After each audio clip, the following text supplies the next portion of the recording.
사륙의 밤, 피로 물든 왕관. 평온한 저녁, 지옥의 시작. 1398년 8월 26일. 그날 저녁, 아무도 몰랐다. 이 평범한 여름밤이 조선 역사상 가장 끔찍한 밤이 될 줄은. 형제가 형제를 도살하는, 인간의 피가 궁궐의 돌바닥을 붉게 물들일 줄은. 방관은 자신의 처소에서 조용히 책을 읽고 있었다. 촛불이 타닥타닥 소리를 내며 타올랐다. 밤 공기는 고요했다. 너무나도 고요했다. 마치 세상의 모든 소리가 사라진 것 같은 불길한 정적이었다. 이상하다. 방관은 책을 덮었다. 심장이 이유 없이 두근거렸다. 가슴 한편이 답답했다. 궁궐이 이렇게 조용한 것은 드문 일이었다. 평소라면 궁녀들의 발소리, 내시들의 속삭임, 어디선가 들려오는 생활의 소음이 있기 마련인데 오늘은 달랐다. 너무나도 조용했다. 바로 그때였다. 으걱! 멀리서 비명이 들렸다. 짧고 날카롭고 끔찍한 비명. 방관은 벌떡 일어났다. 책이 바닥에 떨어졌다. 저것은 귀를 기울였다. 챙그랑 칼이 부딪히는 소리. 끄악. 살려주시오. 제발. 으악. 나으리. 비명이 연달아 터져나왔다. 하나가 아니었다. 둘이 아니었다. 수십 명의 비명이 밤하늘을 찢었다. 방과의 얼굴이 하얗게 질렸다. 무슨 일이냐? 대체 무슨... 그가 문을 향해 달려가려는 순간 쾅! 문이 거칠게 열렸다. 부하 한 명이 비틀거리며 뛰어들었다. 얼굴은 공포로 일그러져 있었고 온몸이 땀으로 젖어 있었다. 나리, 나리, 무슨 일이냐? 밖에서 무슨 소리가... 나가시면 안 됩니다. 부하가 방과의 팔을 붙잡았다. 손이 떨리고 있었다. 왜 나가면 안 된다는 거냐? 오늘 밤 부하는 입술을 떨었다. 왕자의 난이 일어났습니다. 夸당. 세상이 멈춘 것 같았다. 왕자이. 난... 방관은 말을 더듬었다. 그게 무슨 소리냐? 방원대군께서... 부하의 목소리가 떨렸다. 방원대군께서 군사를 일으키셨습니다. 지금 궁궐 전체가 지옥입니다. 방원이가... 내 동생 방원이가... 방관은 믿을 수 없었다. 군사를 일으켰다고? 그게 무슨... 그때 밖에서 또 비명이 터졌다. 크악. 방원대군님, 저는 아닙니다. 저는 무관합니다. 죽어라. 칼이 살을 가르는 소리. 쿵 하고 무언가 쓰러지는 소리. 침묵. 방관은 온몸이 얼어붙었다. 진짜구나. 진짜 난이 일어난 거구나. 방관은 부하를 밀쳤다. 비켜라. 나리. 안 됩니다. 위험합니다. 방관은 듣지 않았다. 문을 박차고 나갔다. 그리고 그는 지옥을 목격했다. 궁궐 마당이 붉게 물들어 있었다. 횃불이 여기저기 타오르고 있었지만 그보다 더 붉은 것이 있었다. 피. 바닥을 가득 채운 피. 돌바닥을 타고 흐르는 피. 아직 따뜻한 피. 시신들이 여기저기 널브러져 있었다. 궁녀, 내시, 관리들, 그리고 왕자들. 방관은 비틀거렸다. 다리에 힘이 풀렸다. 저 시신들은 그가 아는 사람들이었다. 매일 보던 얼굴들이었다. 함께 식사하고 함께 이야기하고 함께 웃던 사람들이었다. 그들이 지금 피를 흘리며 차갑게 식어가고 있었다. 형님! 방관은 비명을 질렀다. 저 멀리 계단 아래에 누군가 쓰러져 있었다. 방우. 그의 동복형. 방관은 미친 듯이 달려갔다. 형님! 방우는 피범벅이었다. 그의 가슴에서는 피가 계속 솟아나고 있었다. 형님, 정신 차리세요. 누가 어이를... 방과가 형을 끌어안았다. 손에 뜨거운 액체가 묻었다. 피였다. 방과, 너였구나. 방우가 눈을 떴다. 그 눈은 이미 초점을 잃어가고 있었다. 형님, 말씀하지 마세요. 어이가 곧 올 겁니다. 괜찮을 겁니다. 아니다. 방우는 고개를 저었다. 그 작은 움직임조차 고통스러운 듯 얼굴이 일그러졌다. 이미 늦었다. 나는 가고 있다. 안 돼요. 형님, 가시면 안 됩니다. 방원이가. 방우의 목소리가 가늘어졌다. 미친놈이. 완전히 미쳐버렸어. 형제를 죽이다니. 눈에서 눈물이 흘렀다. 피와 눈물이 섞였다. 방과야. 방우가 방과의 손을 잡았다. 손에서 힘이 빠져나가고 있었다. 살아남아라. 너만은 살아남아라. 형님, 방원이를 조심해. 그놈은 이제 멈추지 않을 거야. 형님. 방우의 손에서 완전히 힘이 빠졌다. 눈빛이 흐려졌다. 고개가 옆으로 떨어졌다. 죽었다. 형님아. 방과는 형의 시신을 안고 울부짖었다.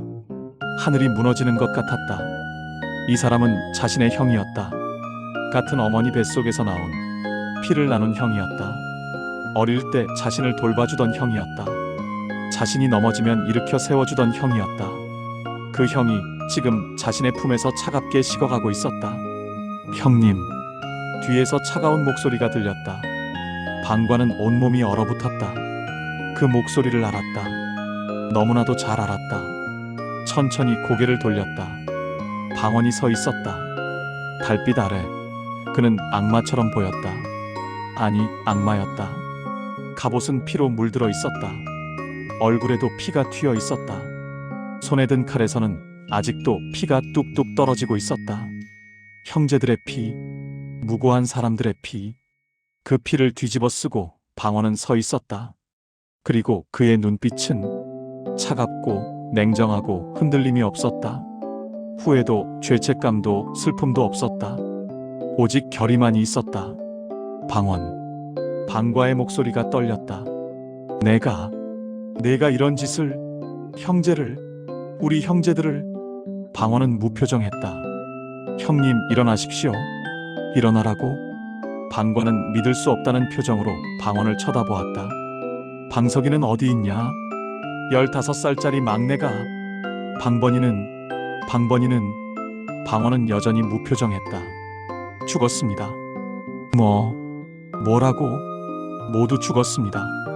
방과는 비틀거렸다. 내가 죽였냐? 예. 대답은 간결했다. 망설임도 거짓도 없었다. 이 개자식아. 방과가 소리쳤다. 내가 감히 내 동생을, 15살짜리 애를. 나라를 위한 일이었습니다. 방원의 목소리는 차갑고 단호했다. 약한 후계자로는 조선을 지킬 수 없습니다. 정도전과 신덕왕후 일파가 나라를 망치고 있었습니다. 제거해야 했습니다. 나라를 위해. 방과는 웃었다. 웃음이 울음으로 바뀌었다. 형제를 죽이는 것이 나라를 위한 일이냐? 어린아이를 죽이는 것이, 같은 피를 나눈 형제를 도살하는 것이 나라를 위한다는 거냐? 방원은 대답하지 않았다. 그저 차갑게 형을 내려다볼 뿐이었다. 그 눈빛에는 흔들림이 없었다.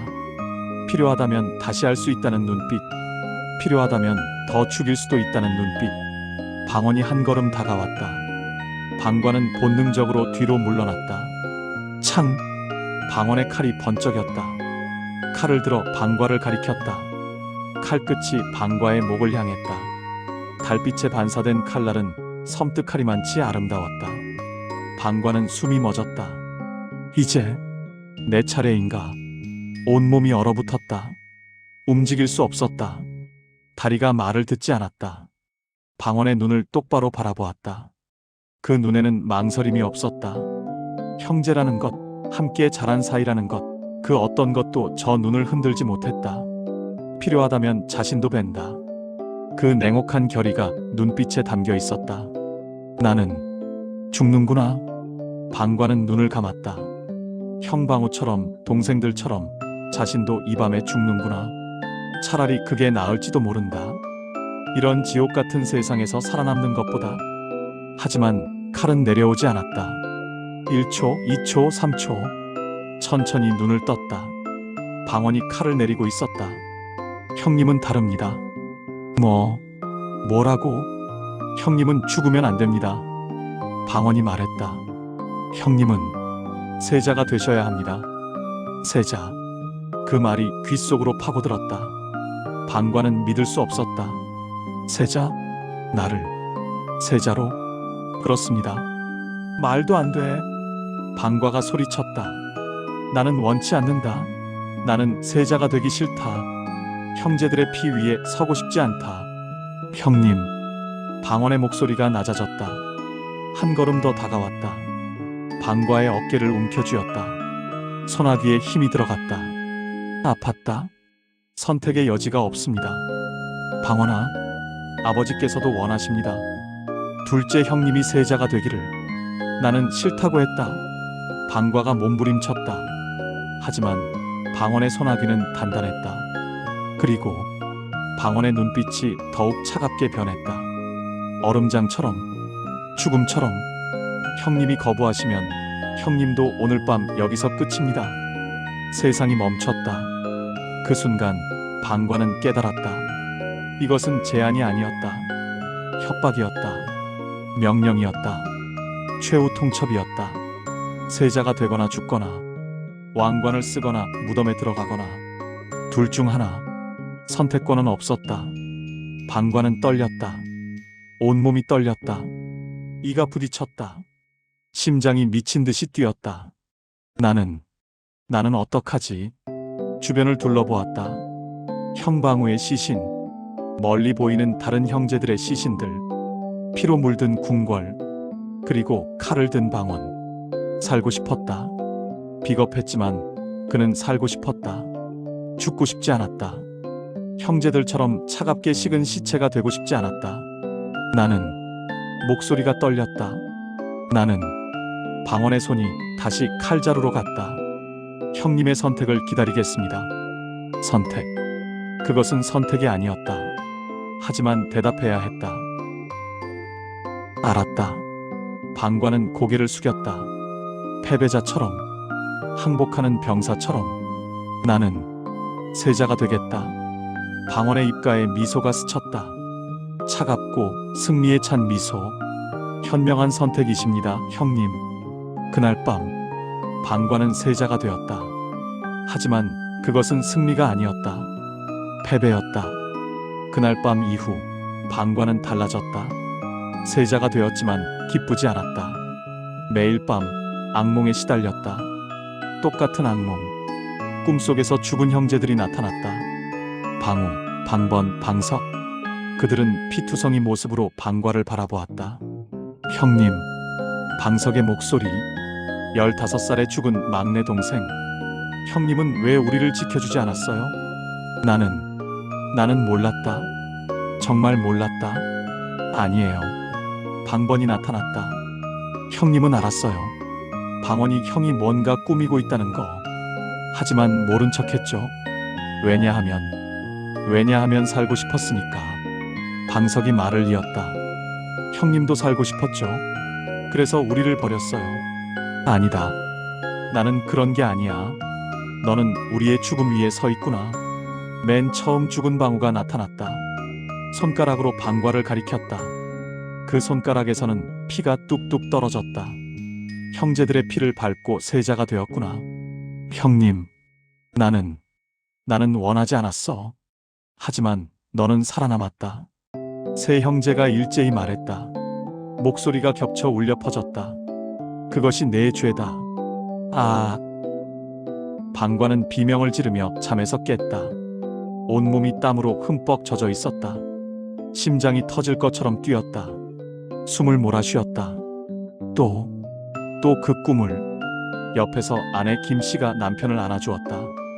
또 악몽을 꾸셨나요? 방과는 아내의 품에 얼굴을 묻었다. 나는 형제들을 지키지 못했어. 나는 비겁자요. 당신은 비겁자가 아닙니다. 김씨가 남편의 등을 쓰다듬었다. 당신은 살아남았을 뿐입니다. 그리고 그것은 당신의 잘못이 아닙니다. 하지만 나는 살기 위해. 당신이 거부했다면 당신도 그날 밤 죽었을 겁니다. 당신은 살기 위해 선택했을 뿐입니다. 그것은 인간의 본능입니다. 하지만 방관은 자신을 용서할 수 없었다. 아내의 말이 맞을지도 모른다. 하지만 가슴은 그렇게 말하지 않았다. 가슴은 계속 말했다. 너는 비겁자다. 너는 형제들을 버렸다. 그 이후로 방관은 매일 형제들의 무덤을 찾아갔다. 비가 오나 눈이 오나 더운 여름날에도 추운 겨울날에도 매일 무덤 앞에 무릎 꿇고 앉았다. 형님, 방번이, 방석이 절을 올렸다. 이마가 땅에 닿을 때마다 아팠다. 하지만 그 아픔이 좋았다. 그 아픔으로 죄를 씻을 수 있다면 미안하다. 정말 미안하다. 목소리가 떨렸다. 나는 살고 싶었다. 비겁하게도 나는 살고 싶었다. 눈물이 흘렀다. 형제들을 지키지 못해서 나만 살아남아서 정말 미안하다. 바람이 불었다. 나뭇잎이 흔들렸다. 마치 형제들이 대답하는 것 같았다. 괜찮아, 형님. 우리는 이해해. 하지만 그것은 방과의 상상일 뿐이었다. 죽은 자는 말이 없었다. 용서도 비난도 하지 않았다. 그저 침묵만이 흘렀다. 그 침묵이 더 무거웠다. 그 침묵이 더 고통스러웠다. 방과는 세자가 되었다. 곧 왕이 될 것이다. 하지만 그 왕과는 피로 물들어 있었다. 형제들의 피로. 그리고 그 무게를 평생 짊어지고 살아야 했다. 매일 밤 악몽, 매일 아침 무덤 참배, 매 순간 죄책감. 이것이 살아남은 자의 벌이었다. 이것이 왕이 되는 대가였다. 방과, 아니 훗날의 정종. 그는 왕이 되기 전부터 이미 짐을 지고 있었다. 형제들의 죽음이라는 무거운 짐을. 그리고 그 짐은 절대 내려놓을 수 없었다. 다음 이야기 꼭두각시의 왕좌. 피로 물든 왕관을 쓴 방과. 세자가 된 그는 이제 왕이 될 것이다. 하지만 왕이 된다고 해서 자유로워지는 것은 아니었다. 방언은 멈추지 않았다.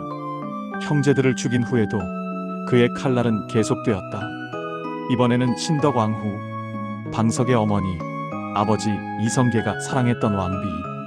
형님, 그 여자를 궁에서 내보내야 합니다. 방언의 목소리는 여전히 차갑고 단호했다. 안 그러면 후환이 생깁니다. 방관은 떨리는 손으로 술잔을 들었다. 또 피인가? 또 죽음인가? 또 누군가를 희생시켜야 하는가? 그리고 방언의 야망은 거기서 멈추지 않았다. 형님, 어느 날 방언이 찾아왔다. 그의 눈빛이 예사롭지 않았다. 이제 슬슬 형님도 왕위를 물려주실 때가 된 것 같습니다. 방과의 등골이 서늘해졌다. 설마 나도 왕이 되어도 안전하지 않았다. 방언의 그림자는 항상 뒤에서 따라왔다. 과연 방과는 이 피의 소용돌이에서 살아남을 수 있을 것인가? 아니면 결국 자신도 형제들처럼 방언의 칼날 아래 쓰러지게 될 것인가? 그리고 조선 최단 제위 2년의 비밀은 무엇인가? 꼭두각시의 왕좌 마이너스 다음 주 공개. 살아남는 것이 축복일까? 아니면 저주일까? 왕이 되는 것이 영광일까? 아니면 감옥일까? 방과는 평생 그 질문과 싸워야 했다. 생각보다 빨리 찾아왔다. 형님, 이제 내려오실 때입니다. 왕좌는 제가 앉아야 할 자리니까요. 구독을 누르시면 매주 2편씩 연재되는 조선왕조 500년 27명의 왕들의 비밀스러운 이야기, 권력과 배신, 생존과 죽음의 대서사실을 끝까지 함께 하실 수 있습니다. 좋아요와 알림 설정으로 다음 이야기를 놓치지 마세요.